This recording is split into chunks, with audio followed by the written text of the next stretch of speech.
আসসালামু আলাইকুম, রুফার রান্নাঘরে আপনাদের সবাইকে স্বাগতম। চলে এলাম আবারও নতুন একটি রেসিপি নিয়ে। আমার আজকের রেসিপি হলো ফ্রাইড রাইস। তো চলুন আর কথা না বাড়িয়ে রেসিপি শুরু করা যাক। তো ফ্রাইড রাইস তৈরি করতে প্রথমে আমি পানি দিয়ে দিয়েছি চুলার মধ্যে একটি হাঁড়ি বসিয়ে। তো এই পর্যায়ে আমি চালগুলো দিয়ে দিচ্ছি।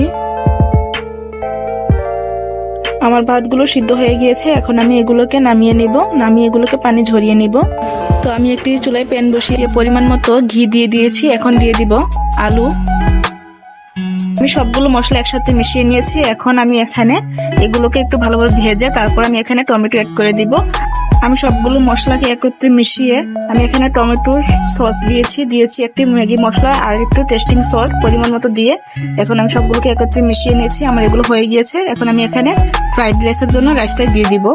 আমি ভাতটা দিয়ে দেওয়ার পর এখন এগুলোকে আমি হালকা হাতে নেড়ে মিশিয়ে নিব। আমার রেসিপির ফাইনাল লুক দেখুন, মাশাআল্লাহ দেখতে কতটা সুন্দর হয়েছে।